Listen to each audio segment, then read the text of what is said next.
Now, a top law firm in the US has rescinded its job offers to 3 Ivy League university students after they published statements blaming Israel for Hamas attacks. Well, law firm Davis Polk Wardwell says the views of the 3 students who are members of pro-Palestinian student organisations, quote, contravened with the company's values. Well, we're joined now by author of The Case for Cancel Culture, Ernest Owens, who says that it's right for the law firm to dismiss who they want based on their values. And we also have university professor Eric Kaufmann, who thinks the students' dismissal is a crime against free speech.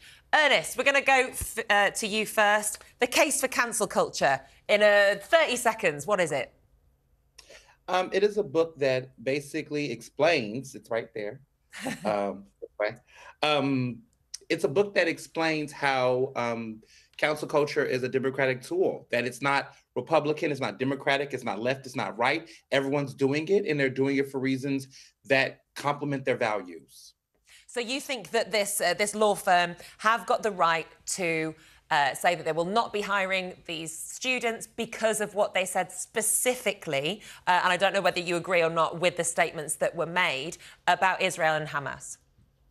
Well, in my book, I don't necessarily have a position about, my opinion doesn't matter. It's more of the matter of the institution themselves.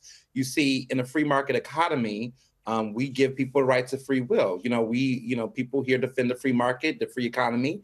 And if you have a business that you've established and you have values that you establish and you make those values clear, and you have the ability to choose in this country, in the United States, at least, people who don't align with those values in many parts of this country, we consider it to be an at-will employment, which means it's up to the employer to make the decision if said employee is fit for their job or their company.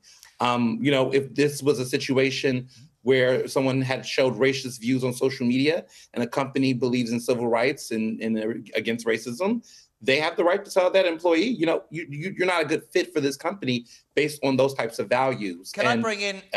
right. Ernest, thank you for that. I can bring Eric Kaufmann in. I read your top line, Eric, and Ernest, Eric. I deplore what these students say, but I defend their right to say it. That's an interesting take, my friend. What is your take on this generally? Well, yeah, and that's been the take of a number of individuals over time. Justice Oliver Wendell Holmes in the U.S., I may hate what you say. I might find it disgusting, but I'll defend to the death your right to say it. That's the basis of free speech. So, yeah, I hate what these students say, but I will defend their right to say it, and I don't think they should be outed and fired, no. But what do you think of what Ernest has just said there? Because a company, at the end of the day, they have a reputation to uphold, They have a certain set of values, etc. I certainly wouldn't expect to maintain employment if I went around saying abusive, awful things to different groups of people. I would expect that I can still have those opinions inside my head, but to actually say them out loud, to say them publicly, is a completely different matter, don't you think, Eric?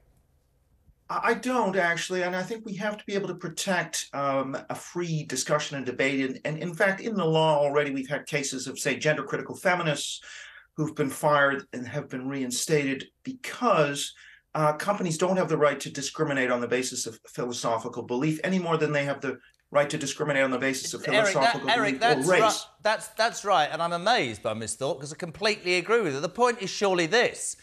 You can have whatever opinions you want, and absolutely you should have the right to free speech. But if I employ you and you are saying something that runs against what my belief, value system, my company, if I feel you're bringing my company into disrepute by having the views that I don't agree with, I can absolutely not employ you because it's my company and you're working for me. I don't understand the argument. And I want to add this real quick about the Constitution of free speech. There's an important part that we're missing here. The Constitution around free speech in America protects people from government intervention. It does not protect people from the court of public opinion. And I think that's the confusion here when people conflate this argument of it's free speech. Those individuals do have free speech. They executed it. Now they can go find them another job without the government having tyranny over them, because that's what the American Revolution was about. So when people say this thing about, oh, their free speech is being stifled, no, it's not. They can just go work for a company that support those political views they have. They were not a good fit at that company with those views. And quite frankly, if they were there, eventually more things would have happened. So I think the company was proactive in making the decision that they made to, not hire someone. They're not forced to have to hire someone who has views that way.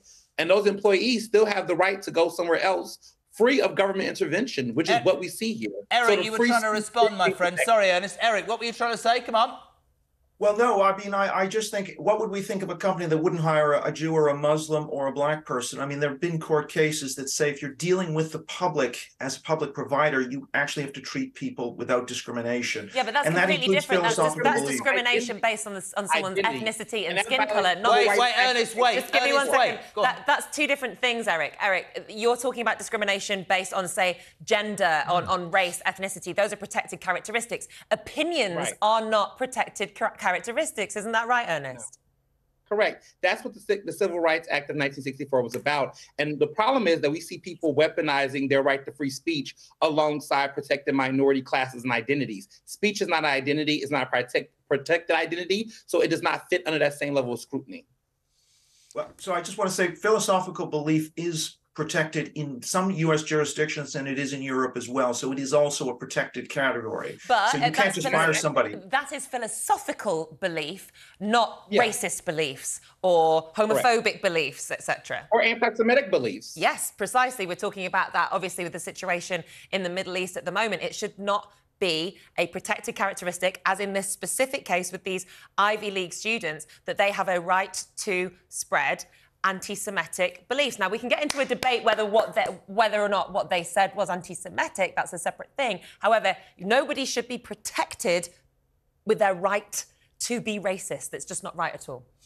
Gentlemen, I don't know what to say apart from the fact that it was very interesting. Ernest, superstar. Eric, thank you very much indeed. And can I say, I completely agree with you and Ernest. Who knew? Who knew this was going to happen? You have to read the book. Yes, we'll have to read the book. Can I point out to you, my friend, it was great to have you on. When you pointed to the book, it was the wrong side of where the book was. No, I think it's this way. It's the other way. Yeah, there it is. Off you get. And thank you to Holly for helping us with that. Thank you very much. Eric and Ernest. I'm very amazed by what you said. I'm being completely serious. Yeah, and what we get so confused, I think, in this country sometimes, because it's often people who are on the right who are talking about free speech, but actually people on the left want free speech too. Well, and they also want to steal clothes. More of that.